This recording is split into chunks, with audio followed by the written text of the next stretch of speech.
Halo teman-teman, kali ini, kami dari kelompok 6 akan membahas tentang kasus siklus aset tetap.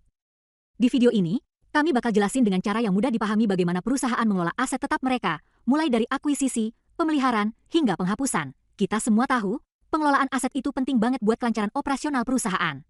Nah, yuk kita simak bareng-bareng supaya lebih paham. Perkenalkan, kami adalah kelompok 6 yang terdiri dari Siti Aizatul Ahmarmu, 412, Fiorelia Claresa Fritzi, 416, Grevanza Halidam, 476, Edina Rosanti, 480, Citra Eka Agustin, 483, Enur Fadila Fajar Ayu, 489. Selamat menonton, dan semoga video ini memberikan wawasan yang bermanfaat. Kita di sini akan menjelaskan DFD untuk masing-masing sistem tersebut, bagan alir, flowchart, dokumen untuk masing-masing sistem tersebut, analisis kelemahan pengendalian internal dari setiap sistem yang ada dengan 6 kategori aktivitas pengendalian fisik yang disebutkan dalam SAS 78. Dan yang terakhir saran sebagai upaya perbaikan dari kelemahan sistem pengendalian internal tersebut. Yuk simak penjelasannya. Pembahasan berikutnya adalah mengenai data flow diagram, DFD, yang terbagi menjadi 3 sistem utama, akuisisi aset tetap, pemeliharaan aset tetap, dan penghapusan aset tetap. Pada DFD level 0 untuk akuisisi aset tetap, proses dimulai dengan manajer produksi yang membutuhkan aset baru guna mendukung kelancaran operasional produksi. Setelah pemasok aset yang sesuai dipilih, kontrak antara kedua belah pihak disepakati. Manajer produksi kemudian mengirimkan pesanan pembelian kepada pemasok. Setelah itu, manajer menerima salinan pesanan pembelian dan faktur dari pemasok. Pemasok juga mengirimkan salinan tambahan dokumen tersebut yang kemudian dicatat dalam sistem aset tetap perusahaan. Selanjutnya, manajer produksi menyampaikan formulir transaksi beserta salinan pesanan pembelian kepada Departemen Utang Dagang. Departemen ini mencatat utang dagang yang timbul dari transaksi tersebut. Akhirnya, pembayaran utang dilakukan melalui proses pengeluaran kas yang dikelola oleh bank dan dicatat dalam jurnal pengeluaran kas perusahaan. Pembahasan selanjutnya adalah mengenai DFD level 0 untuk proses penghapusan dan pemeliharaan aset tetap. Proses ini diawali dengan asisten manajer produksi yang memeriksa kondisi aset tetap perusahaan dan menyusun laporan hasil pemeriksaan aset tetap untuk diserahkan kepada manajer produksi. Setelah laporan diterima, manajer akan memutuskan apakah aset tersebut perlu dihapus karena sudah tidak layak pakai atau hanya memerlukan pemeliharaan. Jika aset masih bisa diperbaiki, manajer produksi akan mengajukan permohonan perbaikan kepada pihak asuransi untuk menangani aset tetap tersebut. Namun, jika aset dianggap sudah tidak dapat digunakan, kebijakan perusahaan adalah menghapusnya dengan cara menjual melalui mekanisme tukar tambah dengan aset baru atau memberikan aset tersebut sebagai hibah. Seluruh proses pembayaran, baik untuk pemeliharaan maupun penghapusan aset tetap, dilakukan melalui bank. Selanjutnya, pembahasan mengenai flowchart yang terdiri dari 3 sistem utama, akuisisi aset tetap, pemeliharaan aset tetap, dan penghapusan aset tetap. Sistem pertama adalah akuisisi aset tetap, yang melibatkan 4 entitas utama, manajer produksi, pemasok, Departemen Utang Dagang, dan bank. Proses dimulai dengan manajer produksi yang melakukan negosiasi dengan pemasok untuk pembelian aset tetap yang dibutuhkan perusahaan. Setelah negosiasi selesai, pemasok memproses pesanan pembelian dan mengirimkan faktur beserta aset tetap kepada perusahaan.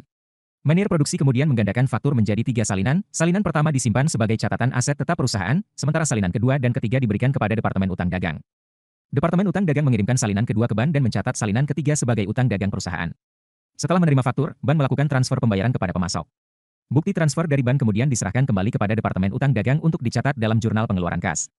Flowchart kedua membahas sistem pemeliharaan aset tetap, yang diawali dengan asisten manajer produksi memeriksa masa manfaat aset tetap. Hasil pemeriksaan ini dicatat dalam laporan yang digandakan menjadi 2 salinan. Dokumen asli diberikan kepada manajer produksi, sedangkan dokumen salinan digunakan untuk menyusun jadwal depresiasi. Setelah menerima laporan, manajer produksi menilai apakah aset tetap tersebut masih memiliki umur ekonomis. Jika umur ekonomis aset mencapai 0, maka aset tersebut dihapuskan. Namun, jika aset masih memiliki umur ekonomis, manajer produksi akan memeriksa apakah aset perlu perbaikan, mengalami kerusakan, atau masih dalam kondisi baik. Aset yang tidak memerlukan perbaikan akan langsung digunakan untuk produksi. Jika aset memerlukan perbaikan, manajer produksi akan mengevaluasi klaim asuransi aset tersebut. Jika tidak ada klaim asuransi, aset akan diserahkan ke bagian reparasi untuk diperbaiki. Namun, jika aset memiliki klaim asuransi, maka proses perbaikan dilakukan oleh bagian asuransi. Apabila aset berada dalam tahun pertama, tahun ke-0, bagian asuransi menanggung seluruh biaya perbaikan. Jika berada di tahun berikutnya, biaya perbaikan dibagi antara asuransi dan perusahaan. Setelah proses perbaikan selesai, bagian asuransi mengirimkan faktur perbaikan kepada manajer produksi. Faktur ini digandakan menjadi 2 salinan, satu disimpan dalam file sesuai nomor dokumen, dan salinan lainnya digunakan untuk menyusun formulir transaksi pemeliharaan aset tetap yang kemudian menghasilkan laporan transaksi pemeliharaan aset tetap.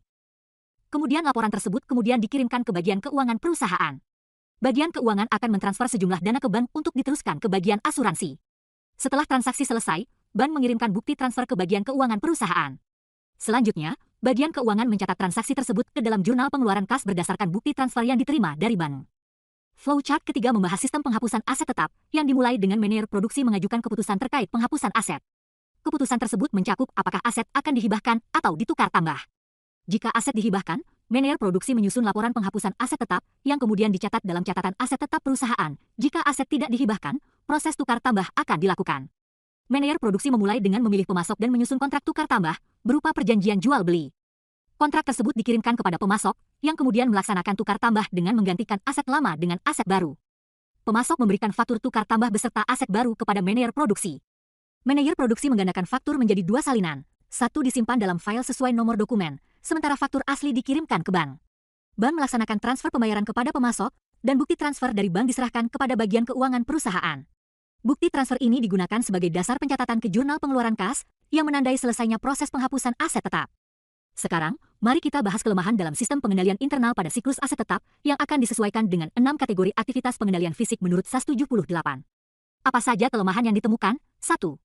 Otorisasi transaksi, tidak ada prosedur otorisasi formal yang mengatur pembelian atau penghapusan aset tetap. 2. Pemisahan fungsi, tidak ada pemisahan tugas yang jelas di bagian pencatatan aset tetap yang bisa menimbulkan potensi konflik kepentingan. 3. Supervisi, tidak ada pengawasan yang memadai untuk memastikan bahwa aset tetap digunakan sesuai dengan kebijakan yang berlaku di perusahaan. 4. Pencatatan akuntansi, proses pengeluaran kas tidak didukung dengan dokumen yang jelas, yang dapat menimbulkan kesalahan dalam pencatatan keuangan. 5.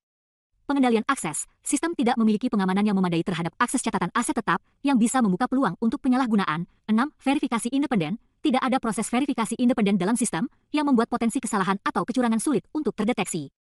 Setelah mengidentifikasi kelemahan yang ada, berikut adalah beberapa saran perbaikan untuk mengatasi masalah tersebut. 1. Otorisasi transaksi. Sebaiknya diterapkan otorisasi formal untuk setiap transaksi pembelian atau penghapusan aset tetap, agar sistem lebih terstruktur dan jelas. 2. Pemisahan fungsi. Disarankan untuk memisahkan fungsi tertentu dalam pencatatan aset tetap agar lebih spesifik dan mengurangi risiko kesalahan. 3. Supervisi. Diperlukan adanya unit pengawasan yang bertugas untuk memantau dan memastikan sistem berjalan sesuai dengan kebijakan yang ada. 4.